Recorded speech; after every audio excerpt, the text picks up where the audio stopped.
Radio West. It is the story of your life on this Monday morning, January the whatever day it is. I think it's probably the 29th. Maybe it's the 30th. Yeah, January 30th. I am going to comment briefly on the Eagles and the 49ers games and the Bengals and Chiefs games. So if you're one of those people who are driving home on the late shift and you T-voted, you might want to turn me off for 2 seconds here so you don't get all bent out of shape because I told you the score of the game. But I'm about to do that, so you've now had enough time to reach over to your radio and turn that off. Look, the Eagles crushed the 49ers, and it's an embarrassment to California. People have their heads down out here. They're not looking at each other. Our old producer, Ben, won't talk to me, won't answer my text. They didn't show up. I don't know what happened, but they got crushed by the Eagles. And then last night, the Bengals lost in the last minute, and of course, everyone thought they had enough time, and Joe Burrow's a miracle worker. But he's not. And they had to punt the ball, and someone hit somebody out of bounds. I don't know. But the Chiefs are going to the Super Bowl, and hopefully Mahomes' ankle is better. So that's going to be a pretty interesting Super Bowl. Chiefs by, 20, I think? I got to call up Walensky and make him a bet. But that was fun football yesterday. We have one football game yesterday. As I was watching the game, the fetching Mrs. Hewitt asked her annual question, how long does this go on for? And I said, only 2 more weeks, honey. One more game. We're down to one more game. And that makes her happy. Biggest story of the weekend, of course, is the murder of Tyree Nichols in Memphis by 5 police, all of whom happen to be black. It does not go to the issue of their excessive force, and I believe they've all been charged with second-degree murder. It is not as egregious as George Floyd, where I immediately said that's murder, but I can't really watch the video very much. One analysis of the video done by the New York Times this morning finds that, let me just read it to you. The review of the available footage found that officers in Memphis shouted at least 71 commands during the approximately 13-minute period before they reported over the radio that Mr. Nichols was officially in control. The orders were issued at 2 locations, one near Mr. Nichols' vehicle and the other in the area he had fled to and where he would be severely beaten. The orders were often simultaneous and contradictory. Officers commanded Mr. Nichols to show his hands even as they were holding his hands.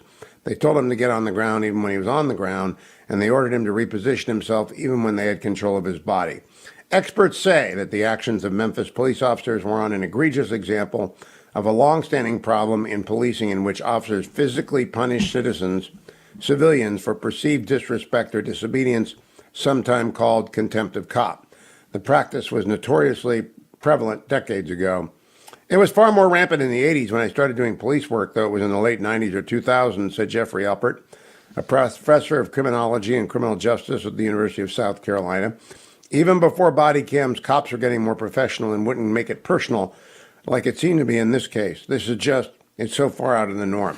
It is so far out of the norm, but Memphis has disbanded the Scorpion Unit, according to also the New York Times, that had been put in place to put some guardrails on the exploding level of crime in Memphis.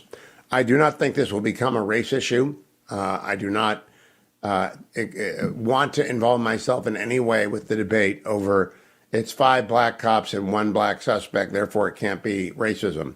I have no opinion on that. I have an opinion that the police acted egregiously, and I think likely to go to jail for a very long time over the death of Tyree Nichols. That more will inevitably follow. Big news of the weekend, Donald Trump hit the campaign trail.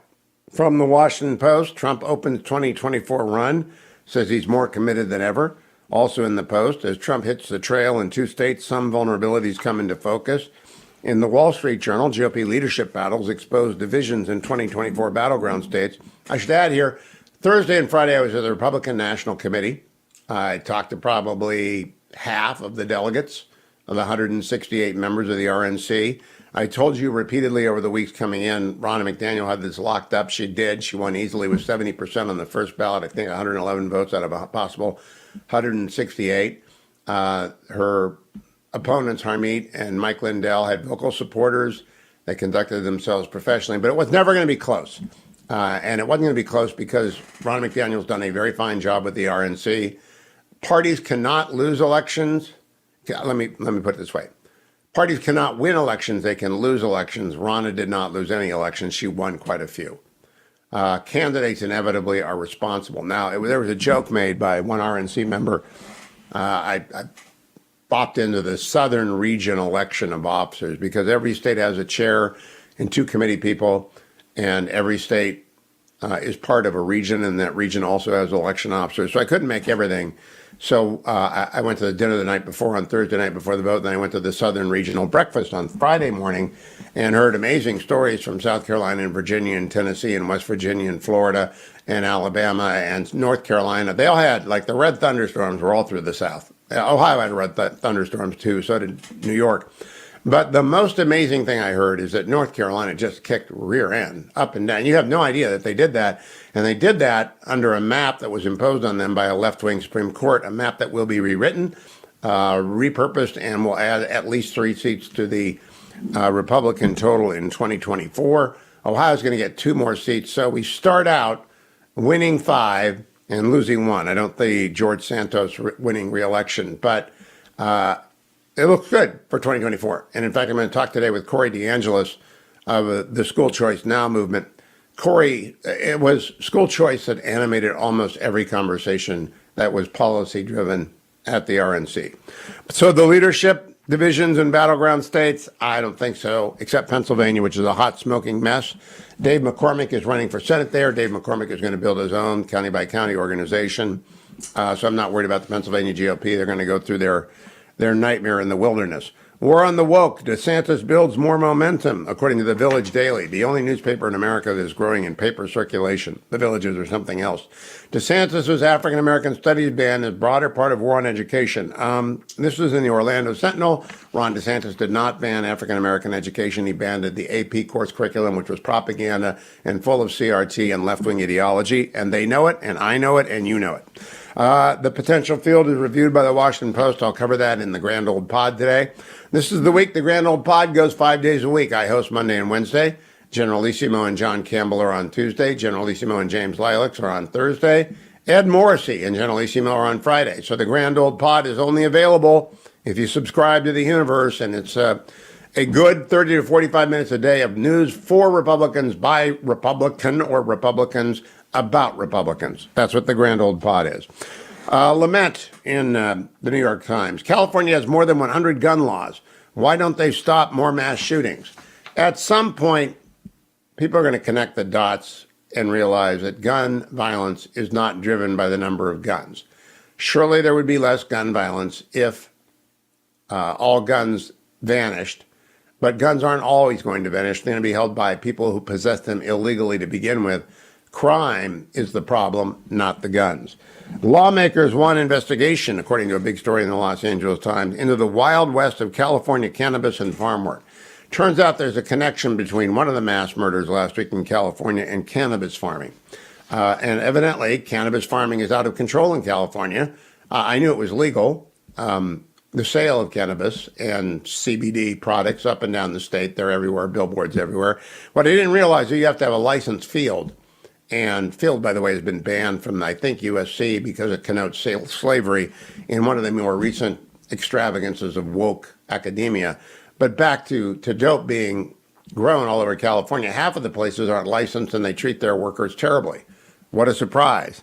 Biggest story of the of the world is that Israel struck Iran and they hit them hard. They hit their drone factory and their intermediate range missile factory in the middle of the country. And it took a while for people to realize, but if you read the Times of Israel, you get the real scoop. And the real scoop is that Mossad carried out Iran defense facility strike for Israel to protect Israel's own interests, not on behalf of Ukraine, to stop the production of drones being used in Russia by Russia in Ukraine. Armed drone strike Iranian defense, quote, workshop in Isfahan. And don't believe the Iranians when they said nothing to see here. They blew it up good. Secretary of State Blinken is off to Egypt and then Israel, and he's worried about Israeli-Palestinian relations. There's nothing he can do about it. The best thing he can do about it is stay home, try and expand the Abraham Accords with others. And when we come back, a couple more stories that I didn't get to yet. It was a news-heavy weekend, a very news-heavy weekend, and I will tell you much more about it. Don't go anywhere. The rundown continues right after this. German economy shrinks as economy and borrowing costs pinch demand. The recession is beginning, the second recession. We had a recession last year, 2 consecutive quarters of negative growth. We're going to have another recession this year. That is generally the consensus. In fact, let me do the market report brought to you by Birch Gold.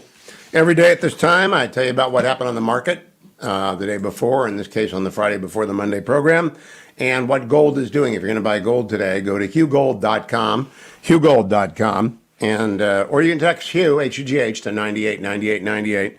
Gold is at $1,927 an ounce.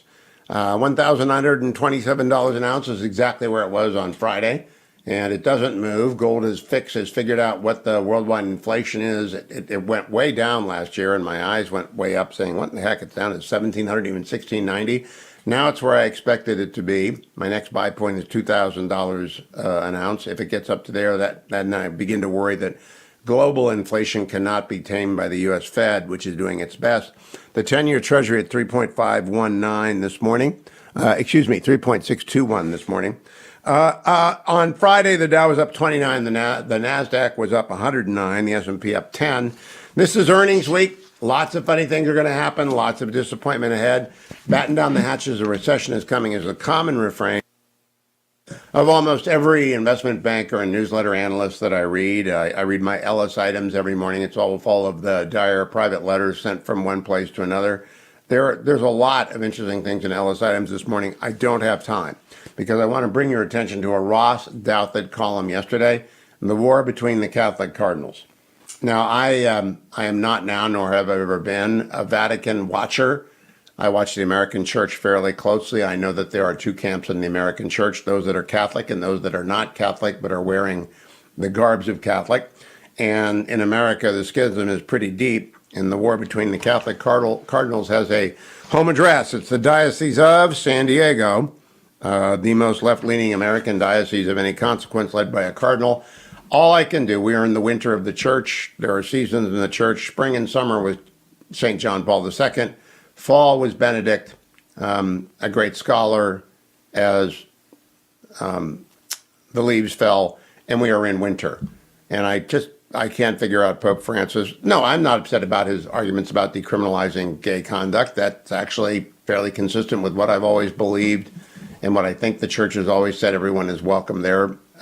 People with same-sex attraction are not banned from being Catholics.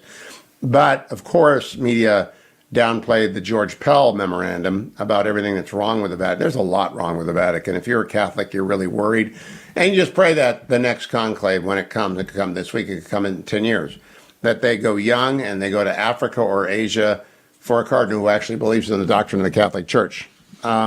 Speaking of wokeness, our friends at the London School of Economics have banned the terms Lent and Easter.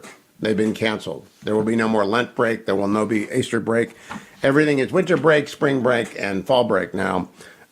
Joining Oxford, by the way, in purging the Christian calendar from institutions which owe their primary allegiance to the Church of England, a Christian church, by the way. You Anglicans out there know that. You Episcopalians know that.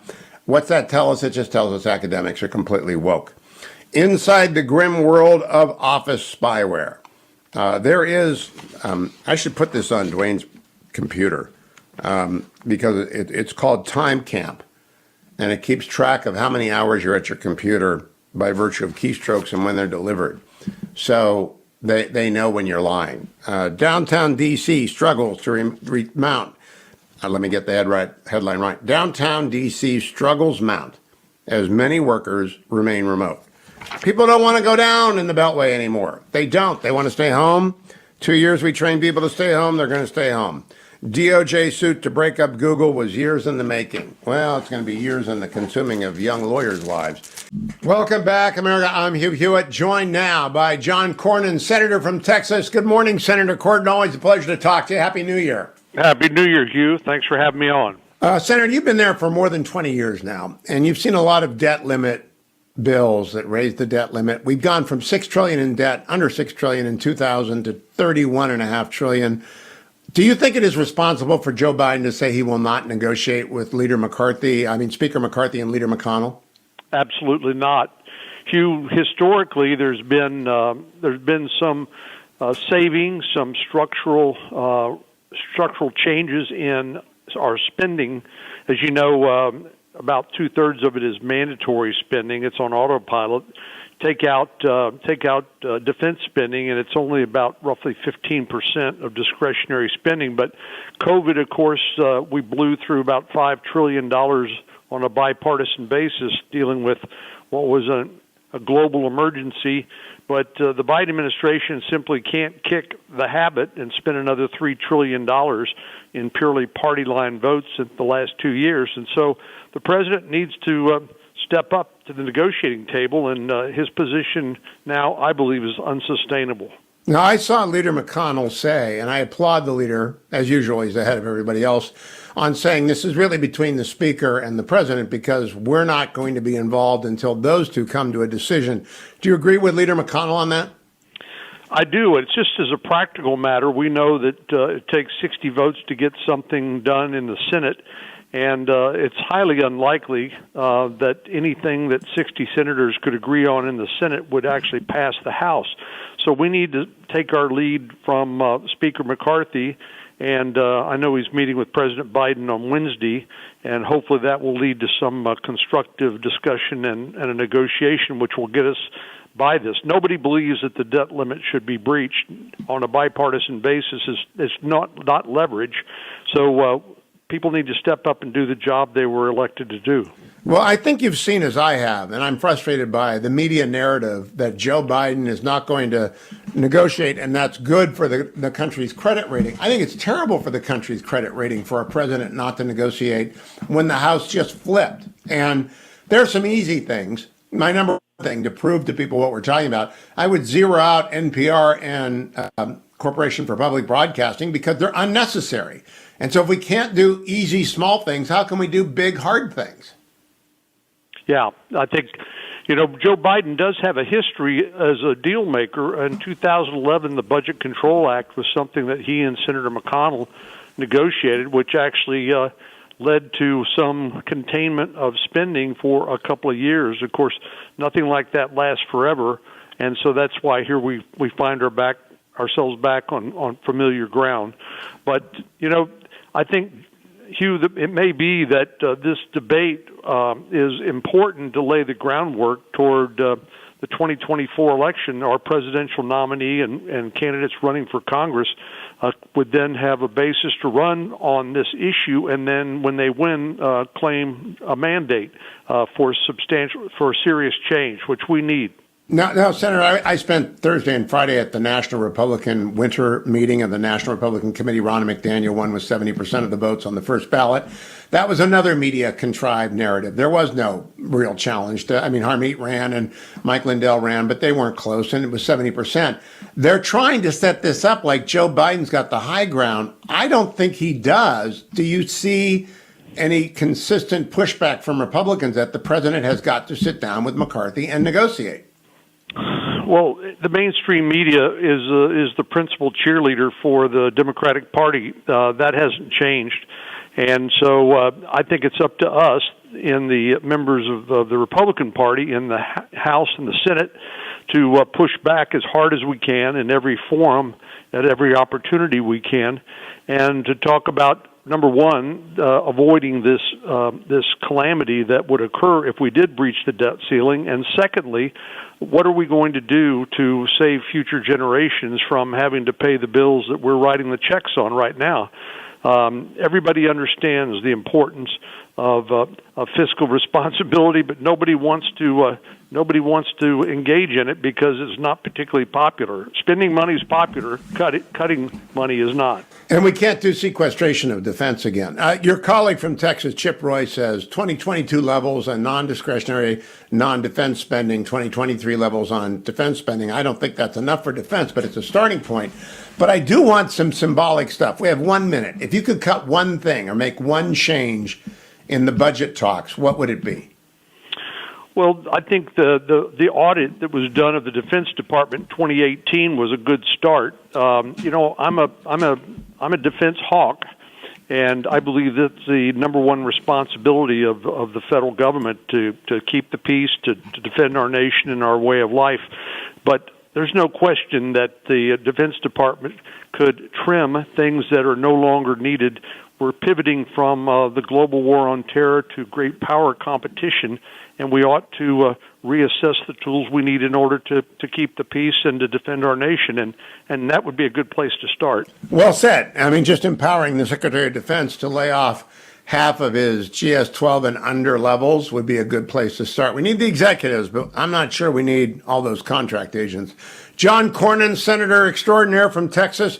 Always a pleasure, Senator. Thank you for joining me to kick off Monday. Welcome back, America. I'm Hugh Hewitt. Corey DeAngelis ranks with Leonard Leo and Andrew Sullivan as a public intellectual who actually moves the ball. That's not an exclusive club. It's just the first three that comes to mind. There would not be same-sex marriage in America without Andrew Sullivan. Leonard Leo built actually the Federalist Society from the ground up, and as a result, we have great conservative judges. And now school reform, school choice, breaking the public education monopoly is top on the list of priorities for Corey DeAngelis from the American Federation for Children. Good morning, Corey. How are you? Hey, good morning. Doing well. Thanks for having me, Hugh. Corey, I know you got your PhD from the University of Arkansas, so I won't ask you anything about football. But would you tell people how you got into this business of being perhaps the preeminent advocate for genuine reform of education in America? Yeah, I started as a researcher at the University of Arkansas doing my PhD in education policy, where my first study looked at the effects of the Milwaukee private school choice program, which has been around for decades, on adult criminal activity. We were able to link the student level data to crime later on in life and found being exposed to the program, having private school choice was associated with significant reductions in criminal activity later on in life by the time the students were around 25 to 30 years of age. So I started doing research. I started to see pretty quickly I did not want to be part of the university system where your peers in the peer review process are actually your enemies. So instead I went into think tanks, and I've been an advocate ever since, still doing research, but making the case mostly in media now and pushing to fund students as opposed to systems. Now, Corey, I think it's been a revolutionary 2 years for school choice. Can you tell us what has happened? I think it began in Florida and West Virginia. It has spread to other systems. Arizona's gone in whole hog. Can you give us the overview of where we are on school choice? Yeah, it's been a banner couple of years for school choice, and it's all the teachers union's own doing. I mean, they just keep stepping in it over and over again. They pushed and lobbied the CDC to keep the schools closed, despite Randy Weingarten trying to rewrite history, who, by the way, a couple of months ago, I woke up on a Monday morning, probably around this time or a little earlier, and I thought I was reading a Babylon Bee headline, but instead it was a tweet from her in Ukraine saying that she was there at the front lines to assess the situation. What the heck was she doing in Ukraine? What was she going to do? Make the war go remote like she did with our schools? But look, because they fought to keep the schools closed, parents got to see what was going on in the classroom, and they started to see that they're sending their kids to institutions where they feel like their kids were being brainwashed for 13 years to hate them. So look, Vodi Bakum said it best. We cannot continue sending our children to Caesar for their education and be surprised when they come home as Romans. Well, the parents are no longer surprised. They've woken up, and in 2021, we had the best year for school choice in U.S. history. 19 states expanding programs to fund students as opposed to systems. 2022, Arizona going all in with Governor Ducey and their one-seat majority Republican legislature, empowering every single family, regardless of income, to choose the school that works best for them, whether it's public, private, charter, or home-based education. And then in 2023, this is shaping up to be another record-setting year. We have Iowa, Governor Reynolds passing a universal school choice, signing into law last week, a universal school choice program, and also Governor Cox in Utah just on Saturday signing into law another universal school choice initiative. So over time, throughout the past few decades, there have been incremental reforms of slightly expanding school choice to disadvantaged populations, and then Arizona being the first one to be the first government school monopoly domino to fall. West Virginia as well in the past couple of years. Now we're seeing these big proposals all across the country in red states. It's looking like a universal school choice revolution has ignited. That's what I'm getting to. It for years when we spoke about school choice, it was about getting poor children out of terrible schools. That's how it began. Let's get a voucher to get in Cleveland, in a variety of places. Let's get kids out of terrible schools. Now it's get every kid to the school they choose to learn in. And it is a renaissance. I'm a product of Catholic education. It's a renaissance for Catholic education. It's a renaissance for private education. Arizona is the model, I think. It began in Florida with Governor Jeb Bush. It's gotten whistles and bells everywhere. How does Arizona work, Corey DeAngelis? And do you think of it as the model? Yeah, Arizona is the model. It's something called an education savings account program for all families, regardless of background. And you're allowed to take your children's state-funded education dollars. Look, K-12 education is funded through state, local, and federal dollars. With the Arizona initiative, it's a state-level policy. You can take about half your total funding that would have been allocated towards you in the government school. In Arizona, that's about $7,000 per student. If you want to keep the public school, you can do that. If you like your public school, you can keep your public school. That money will continue to go there, and that option's still on the table. But if not, the $7,000 follows your child to an education savings account, which the parents can direct. You can use it for private school tuition and fees. You can pay for charter schools. You can pay for home-based education expenses like curriculum or private tutors or educational therapies for students with special needs, any approved education expenditure. It's funding the student, not the system. It's the gold standard. And if you have any unused funds from year to year, because let's say your tuition is less than $7,000, you can take that additional $1,000, roll it over to the next year. That's the savings account component. And if you have any left over after 12th grade, you can use it for post-secondary education for 4 years. So this is the model. Corey, I'm so fascinated by the secondary impacts of this. In Arizona, for example, are the best teachers going to move to a model of I will tutor 10 students a week, I will make $70,000 a year, and I will provide for my own retirement and benefits? Is that happening? Yeah, look, this is a benefit for students and families. Obviously, they get a choice, but it's also a benefit for employees because competition in the labor market is great for employees. It gives their employers an incentive to spend money wisely. And then look, yeah, what you pointed out is absolutely correct, that teachers will have more autonomy. They can start their own schools basically, and they're doing it. There's an organization called Prenda Micro Schools that has expanded like wildfire in Arizona, where 5 to 10 children get together in a household. It's called a micro school, and you can essentially economize on the process of homeschooling. Families are already using the education savings account dollars to directly fund the teacher, or at least more directly do so through the parent, and cut out all the administrative bloat and fixed costs that you get with this factory model school system that wastes so much money year after year. And Washington Post, actually, for being a pretty crappy outlet, published a story on. Hey, that's my newspaper, Corey. Stop that. I'm a columnist for them. But New Jersey, there was a public school teacher where they had been in the system for decades, and the teacher left during the pandemic to have a smaller class size, more autonomy, and they were actually making more money at the same time. Now, talk to me a little bit about the one objection I've heard. Ohio should follow quickly. They have a supermajority. They're committed to the backpack funding bill. Aaron Bear is my friend there from the Center for Christian Virtue. Very much into this. I believe it will pass. The one objection I heard, the legit objection, is that rural schools serve very large parts of the rural community and that they'll go under with school choice. I personally don't believe that will happen, but how do you respond to that, Corey?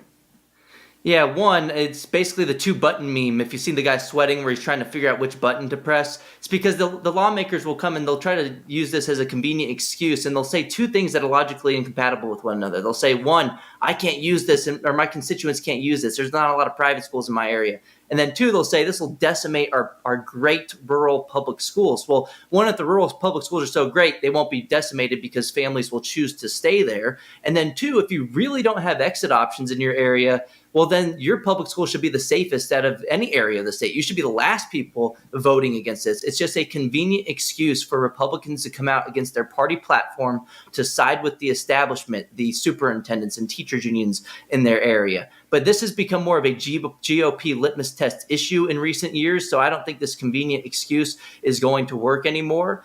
These are the areas that have the highest concentration of Republican voters who overwhelmingly support school choice. This is on the Republican Party platform. And I've also listed on Twitter the 9 most rural states in America, according to Census Bureau data, including West Virginia. And they all have some form of private school choice, and their rural schools are fine. Florida has rural schools, and they've had school choice for decades as well. and their public schools have gotten better. There have been 11 studies in Florida on this. 10 of the 11 find positive effects of school choice competition on the public schools too. This is a rising tide that lifts all boats. Corey, how do people help you? You are tireless. I mean, you're always on the road. I follow your Twitter account, DeAngelis Corey, for those of you who don't know. And Corey is always, you were in Arkansas, which is going to follow with a universal school choice pretty quickly, I think, under Governor Huckabee. But how do people help you out? Do they go to the American Federation for Children? How do they support the effort? Yeah, you can support us at federationforchildren.org. And also, if you want to help us in the fight for education freedom, you can sign the Education Freedom Pledge. It's just educationfreedompledge.com, and you can keep up with bills that are moving in your state. And there's going to be a lot of them. This is spreading like wildfire. It's a universal school choice revolution, and it's absolutely glorious to watch unfold. So educationfreedompledge.com. There are some ancillary benefits, and I'm hoping that some red states will do away with teacher tenure. To me, the worst thing to have happened to American public education is teacher tenure. I love teachers. I know great teachers. They're never going to get fired.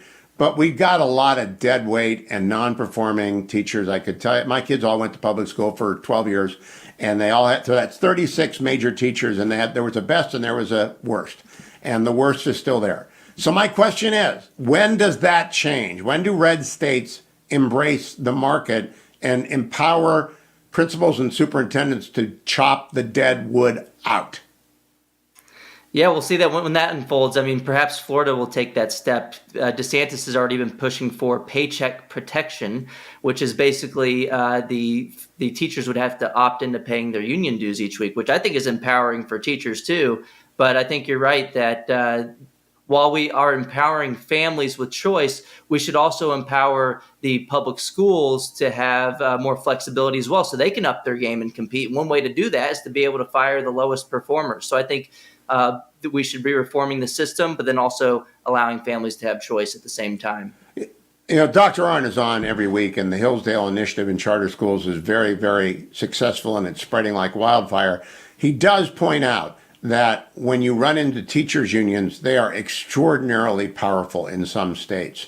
What has happened to the teachers' unions where school choices come, whether it's Utah, Iowa, Arizona, or West Virginia?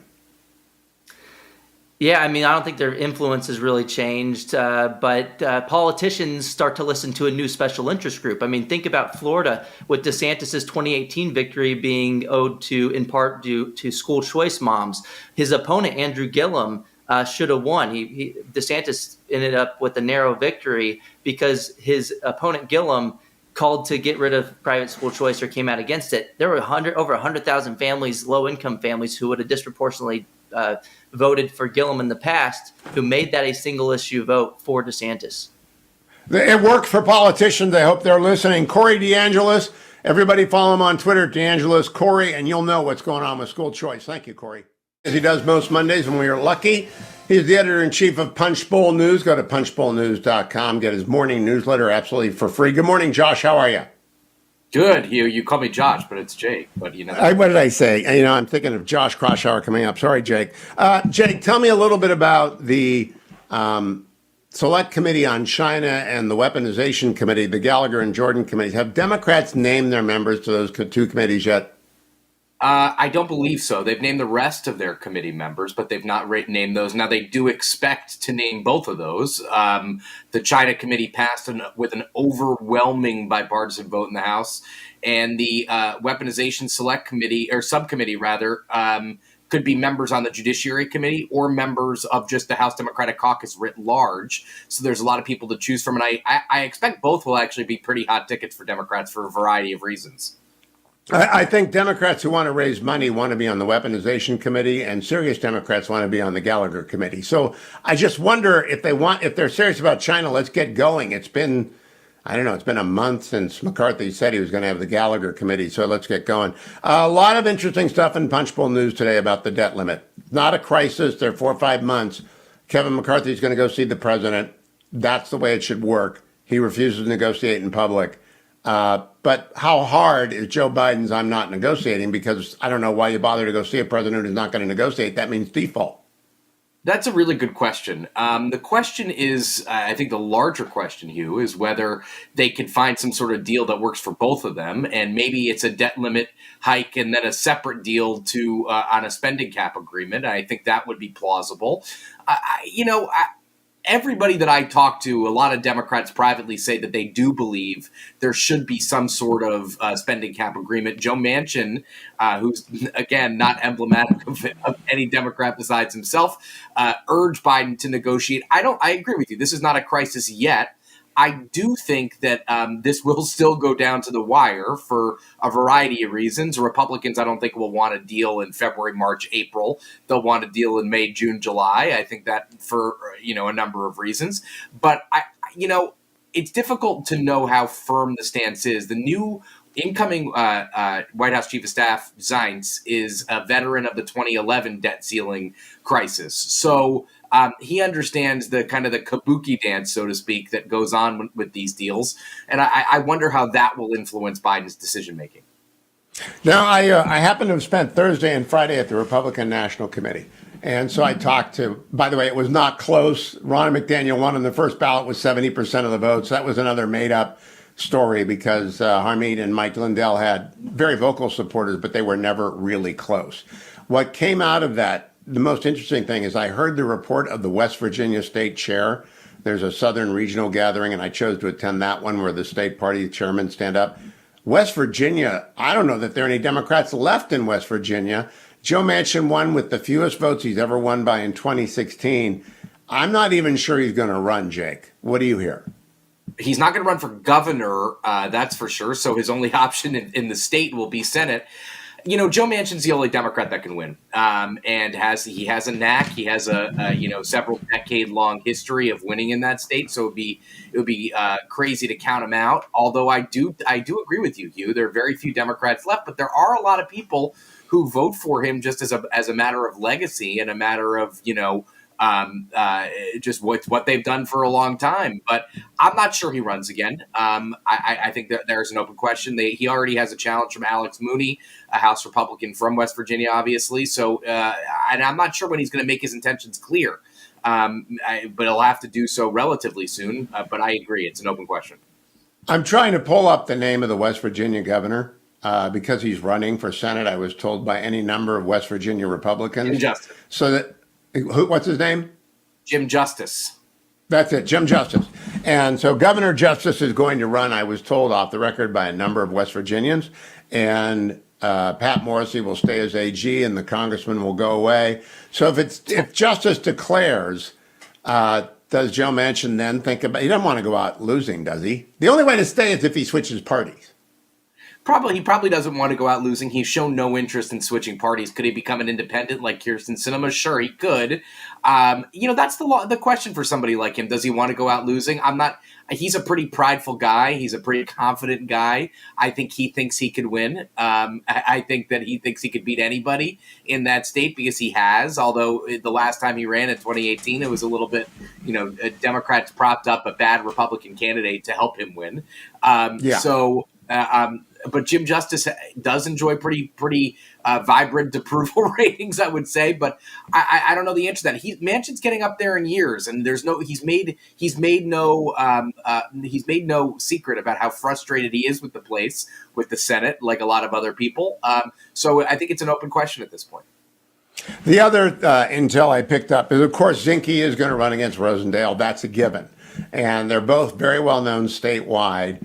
And Matt Rosendale represents the farthest right part of the party. Zinke more to the center right and gets the military vote. What do you hear about that when they declare? Because Ryan just went back to the House, but doesn't stop him from running anyway. No, it doesn't. And remember, I believe I'm a little bit tired this morning, but I believe that was an at-large seat before they. Yes, it was. Seat, and so Zinke has already won statewide a couple times. So this is somebody who has proven the ability to win statewide now. A lot of the, John Tester, the incumbent Democratic senator, again, like Manchin, is the only Democrat who could win that seat. We are on full Tester watch at Punchbowl News to see what he does. We've heard conflicting things. We've heard both that he's not running and that he is running. Again, somebody who's been around for a while and is getting older and has been incredibly frustrated with the Senate.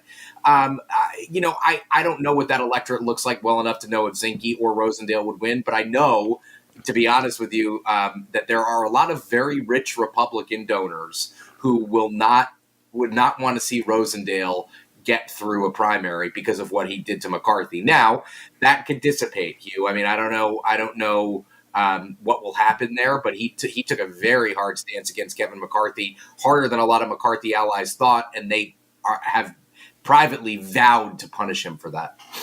Now, what's interesting to me is smart people never tell you what they don't know. Smart people tell you factors. So what I was told, you're a smart person, what I was told by a Montanan is that John Tester really loves his farm. His wife really hates Washington, D.C., and he's getting older.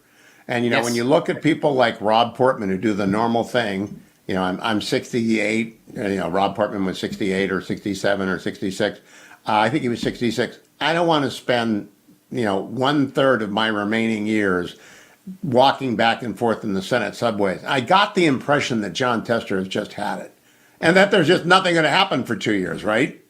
Well, I've gotten that impression as well. And also remember, and I know this might seem like a small detail, but he goes home every weekend. And it's not Yes. easy to get to Montana from Washington every single weekend. Now, Portman, it's pretty easy to get from Cincinnati to Washington, but it takes a couple flights to get to Montana. He does go home. He still tends to his farm. So it's not, what you're saying is not, implausible. It's actually quite, it makes a lot of sense. And Tester has, again, expressed a lot of frustration with the place, and frankly with a party that, in his estimation, on a couple occasions has gone a little bit too far to the left. But listen, Chuck Schumer needs Joe Manchin to run. He needs John Tester to run ahead of an otherwise pretty difficult election cycle for Senate Democrats. Yeah, Mitch McConnell needed Pat Toomey to run, and he didn't because Pat Toomey had it too.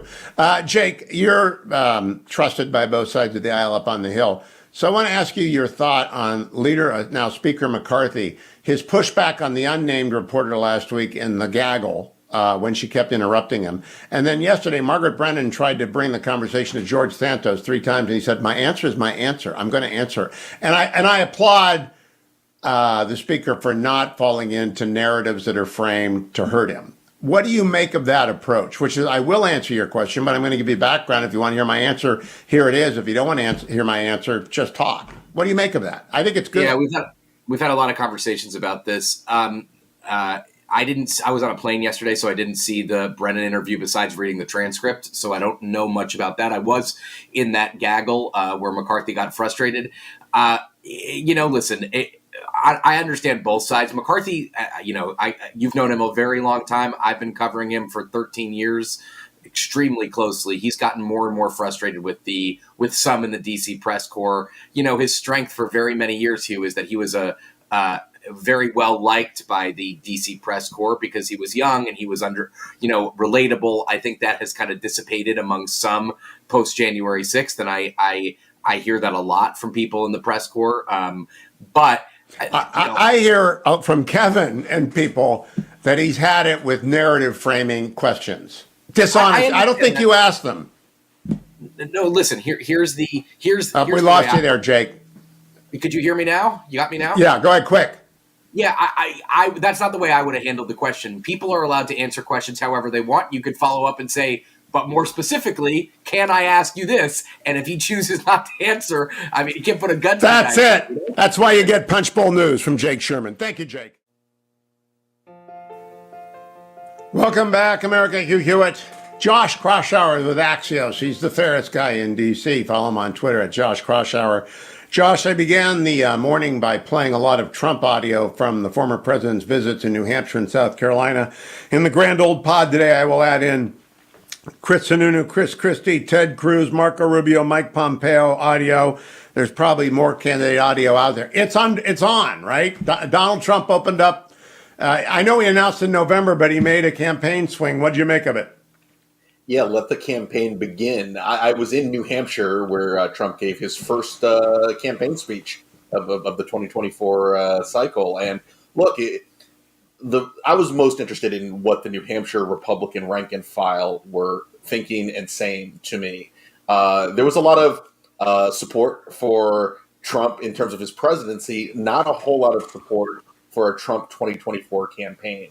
There was, I didn't even see really any organized booth, faction, base of support within that room of about 400 New Hampshire Republican state legislators and party leaders.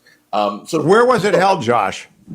It was out in Salem. It was, Trump scheduled this at the last minute, Hugh. It was at the party's annual meeting where they elect, the party chairman, the party vice chair. This is the rank and file of the New Hampshire Republican Party. So it was a great opportunity to survey the folks who really make the biggest impact in terms of New Hampshire Republican politics. And look, a lot of people support the former president. They liked his presidency, but there was not a whole lot of folks willing to declare their support for him in 2024. The one exception was... I Josh, spent Thursday and Friday at the Republican National Committee gathering in Southern California. Ron McDaniel won on the first ballot with 70% of the ballots. It wasn't close. It was never close. There was never a story there. The advocates for Harmeet Dillon and Mike Lindell were very vocal, very polite, but they were not in the running. But the party is all over the place on Trump. If you talk to people in the hallways, some people are only Trump people. Other people are always Trump. Some are sometimes Trump. And there are a few never Trumpers even within the state parties. What did you make of the room? How did you read the room when it came to the various people who might lead the Republican ticket in 2024? Well, so there was a moment, Hugh, where the outgoing state party chairman in New Hampshire, Steve Stefanik, endorsed Trump, and he's actually going to be the point person for Trump in New Hampshire. And when you heard the applause in the room, I gave a close look at how many people were really hooting and hollering and how many people were sitting on their hands.